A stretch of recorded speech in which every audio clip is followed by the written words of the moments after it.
This is Shashikant from Electrical Engineering Department, BPT University, Lucknow.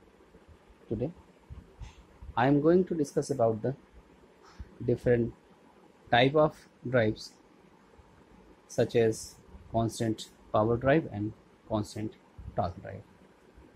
First of all, I am going to discuss about the constant torque drive.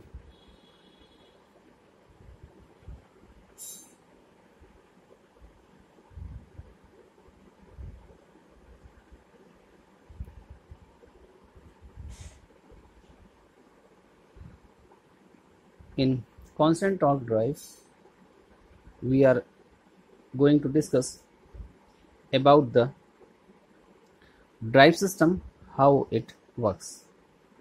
Constant torque loads require the same amount of torque at low speeds as the at high speeds.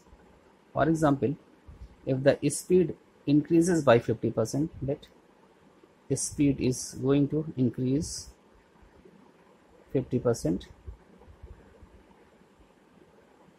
then the power required to the drive, the operation will increase also 50%, while the torque remains constant. Torque will be constant. Now I am going to draw its characteristics and going to explain it.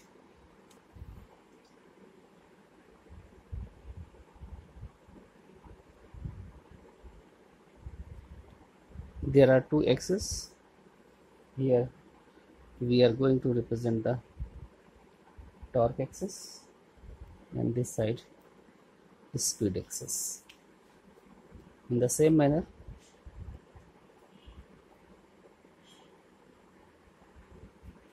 for the power,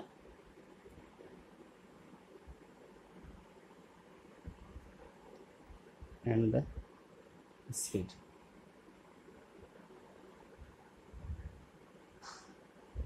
In any drive, there is a base speed and there is a maximum speed. Here it is the base speed,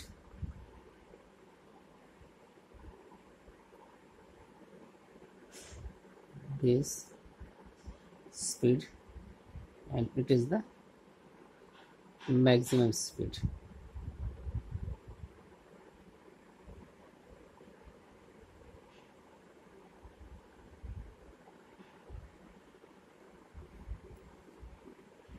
Here, as per the speed is increasing and the torque is also increasing, so for constant torque operation, it will be constant till base speed, it is constant torque,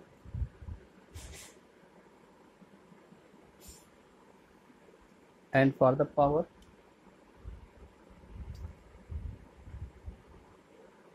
it increasing. Here is the constant torque,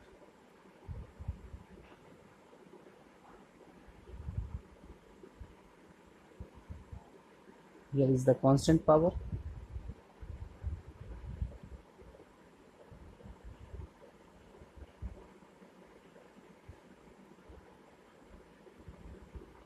here is the constant power.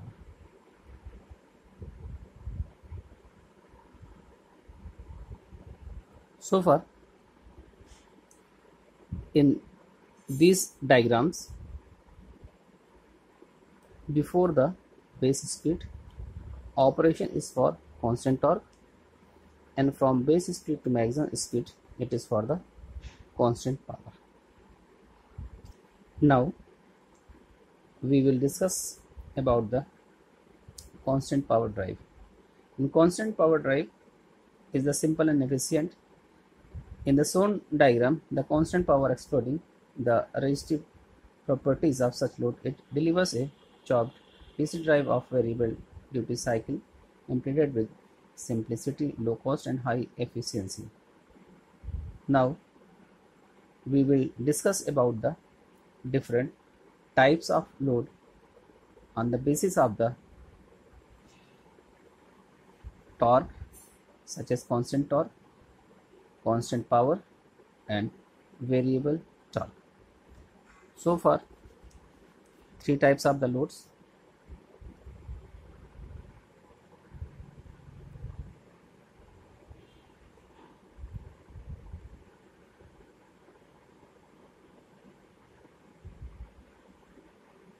Type 1 is the constant torque load.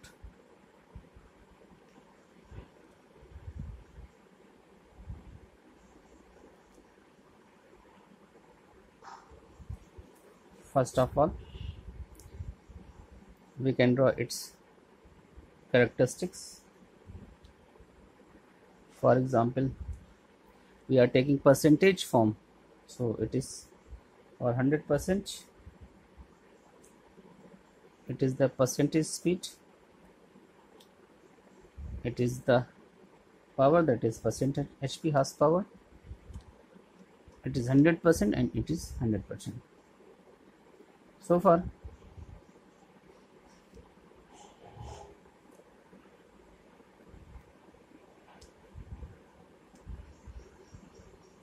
it will represent the torque.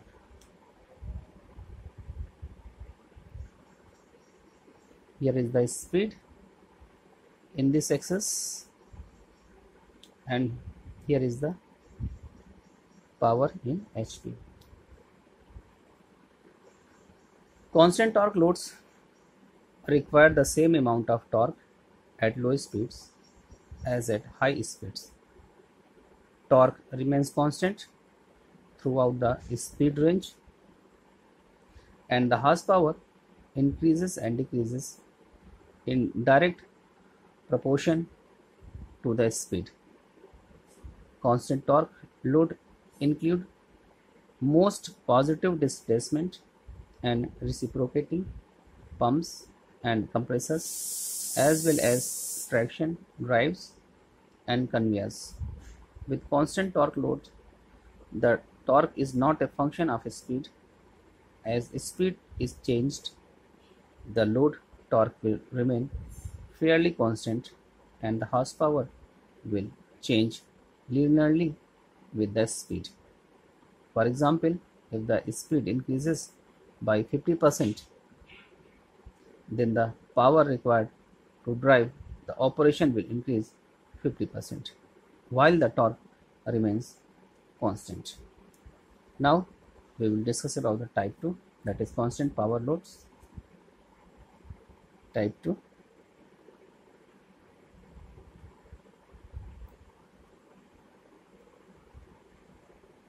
Constant power load.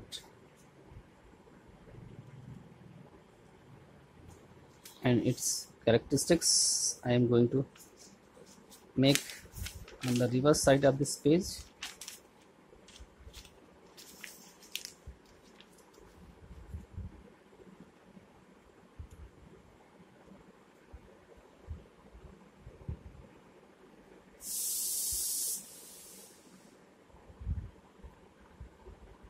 Here is the again percentage speed.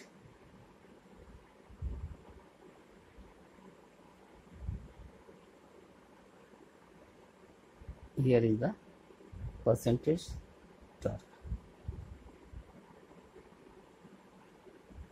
So here is the 100% and here is the 100%.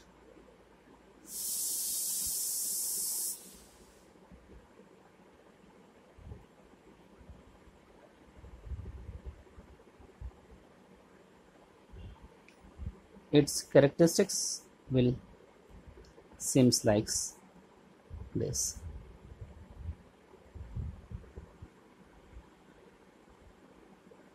Constant horsepower loads require high torque at low speeds and low torque at high speeds,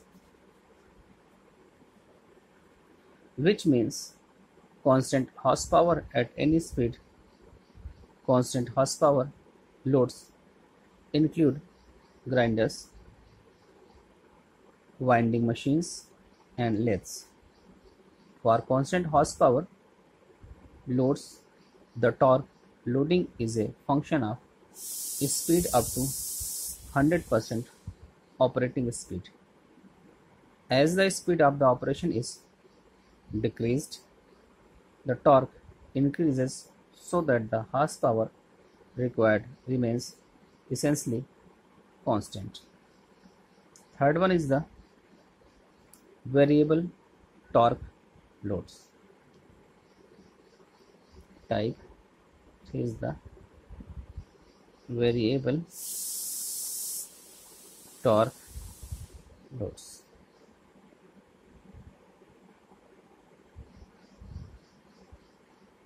First of all, I am going to sketch its diagram.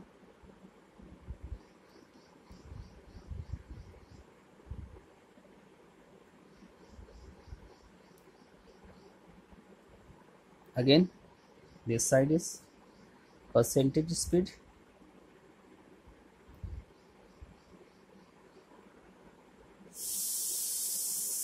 this side percentage torque.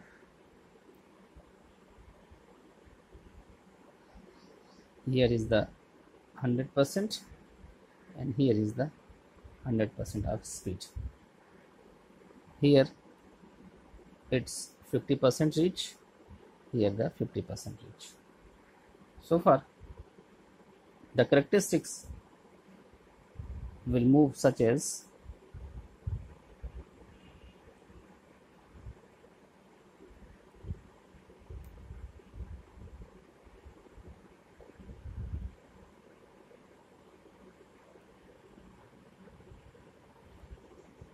this HP for horsepower and this for torque.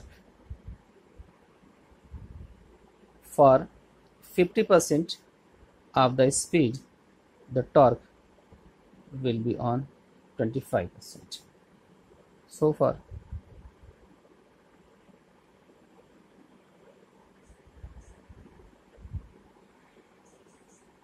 variable torque loads require much lower torque at low speeds than at high speeds.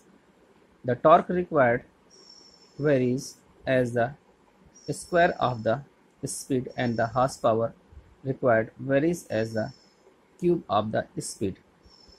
Variable torque loads include most centrifugal and axial pumps, fan and blowers, and many mixer and agitators. As the speed is decreased, the torque will decrease by the square of the speed decrease and the horsepower requires decrease by the cube of the speed decrease. We can make a journal for this. When we are making the things, we can make in equation form or mathematical form.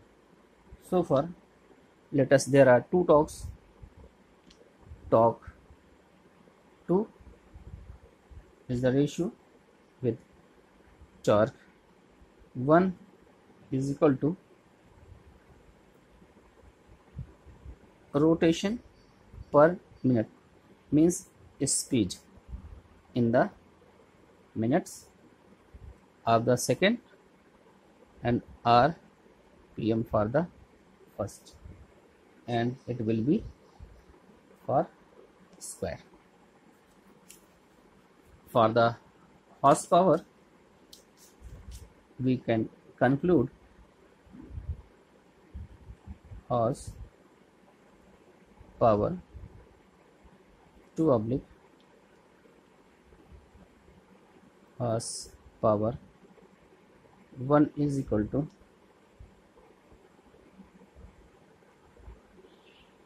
rpm 2 by rpm 1 cube.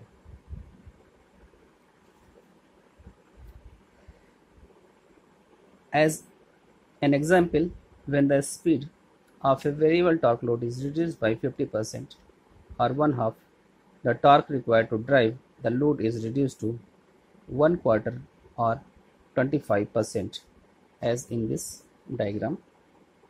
The horsepower is reduced to the speed cubed, which is 1 by 8 or 12.5% of that required to drive the load at full speed. We conclude torque, speed, horsepower in this manner also.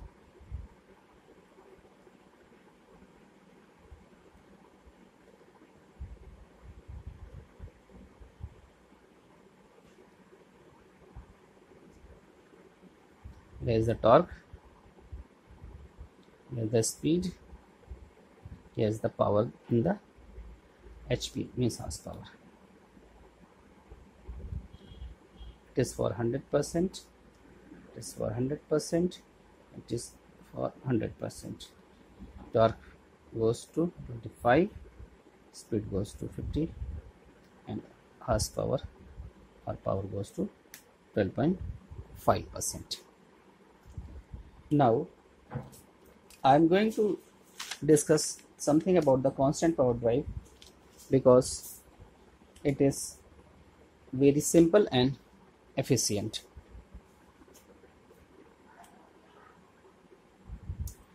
Actuators and sensor systems sometimes include a resistive load that requires a controllable constant power drive. Actuators and sensor systems sometimes include a resistive load that requires a controllable constant power drive regardless of the load's resistance value. If that value changes with operating conditions and perhaps with its recent operating history as well, then a simple control and regulation of the applied voltage or current is not sufficient to assure the delivery of constant power. The circuit in the figure provides constant power by exploiting the resistive properties of such loads. It delivers a chopped DC drive of variable duty cycle implemented with simplicity, low cost, and high efficiency. A combination current sense amplifier and multiplier max 4211F. It is a series, senses both the current through the voltage across the load and then generate the voltage, that is P out, in the form of power that is proportional to the continuous product of those variables. In other words, that voltage is proportional to the load's instantaneous power. There are different kind of powers, such as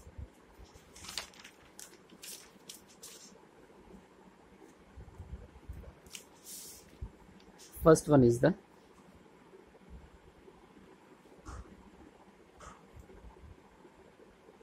active power,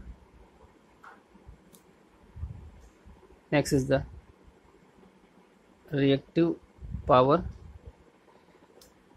and next is the apparent power.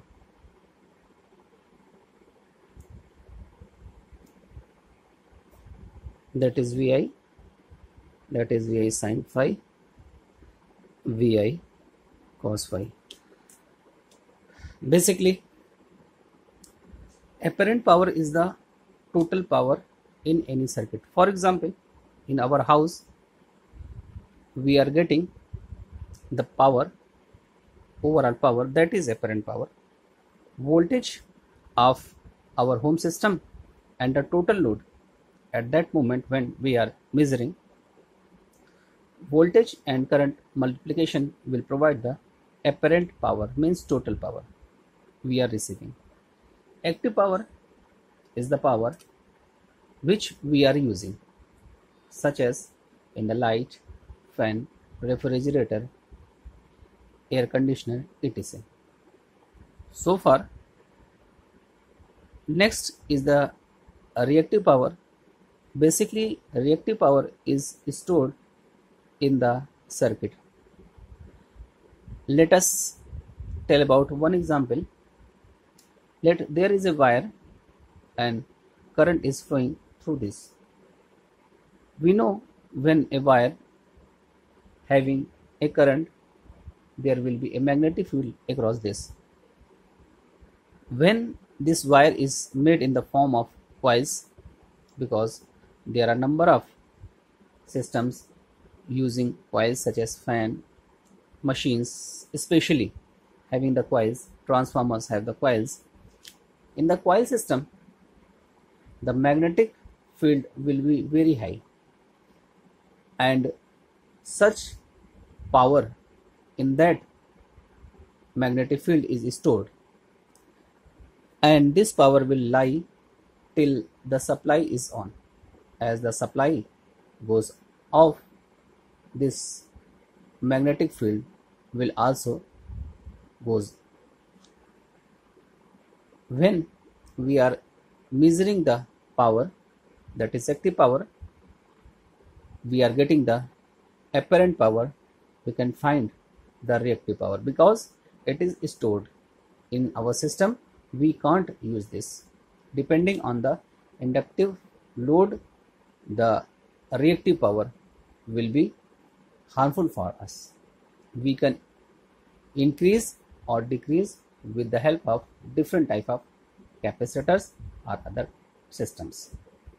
So far, one half of a dual operation amplifier, the upper half is the MAX 4160, generates a pseudo sawtooth signal of constant frequency about 300 Hz, which connects to the non-inverting input of an auxiliary comparator in the MAX 4211F. The other operation amplifier, the lower half, serves as an error amplifier that averages the power signal and then compares it with the control reference. While amplifying the difference, the error amplifier output connects to the inverting input of the auxiliary comparator, which in turn generates a PWM output signal. The signal drives a P-channel MOSFET in the series with the load. Circuit applications are simplified because the load has one side to ground, and because the control input is a low-level DC signal or microcontroller generated PWM control signal. The control circuitry demands about 1 milliampere, which is delivered by a 5-volt power supply. Power limits for the circuit are defined by the power source operating voltage range, the maximum allowable peak load current under which it can operate, and the load resistance values. The power source voltage range is 8 volt to 24 volt set by the MOSFET characteristics, and the dynamic voltage range of MAX 4211F input, that is IN.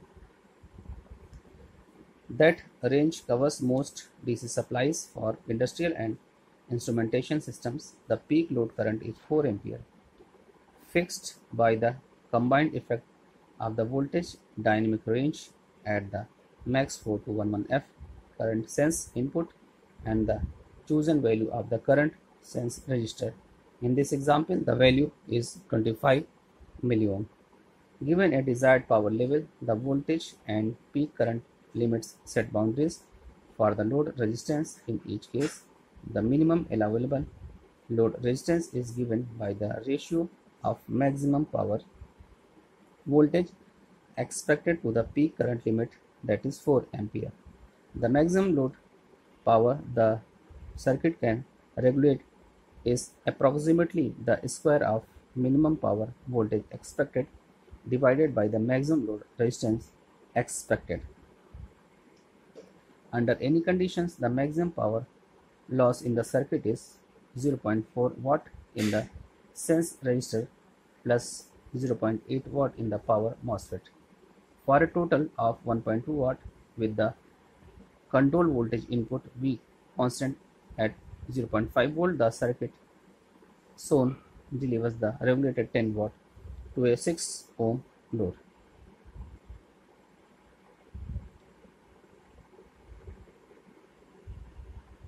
And it is stable within plus minus 1%. As the supply voltage is swept from 8 to 24 volt, the circuit can deliver a regulated 60 watt plus minus 2.2% for the same load with V constant at 3 volt, but only through a simple voltage range of 19 volt to 24 volt. From 22 volt to 24 volt, the and with V constant is equal to 4 volt, it delivers up to 80 watt plus minus 0.2%. With a supply voltage of 16 volt and V constant is equal to 0.5, the output power remains at 10 watt plus minus 1%. While the load varies from 4 ohm to 12 ohm, most of the changes in the power regulation values caused by supply voltage or load changes are attributed to non-linearity in the max 4 to 1 F multiplier and are within the errors limits specified for that IC. This circuit delivers constant power to the load within the limits described here. So this was all about the constant power and constant torque drive.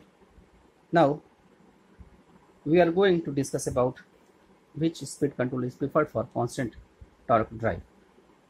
So for a constant torque drive, which of the following speed control method is preferred? Explain. Armature control method provides a constant torque drive in the shunt motor case by keeping the field current at maximum value. Full motor torque can be obtained at full load armature current at all speed. Thank you.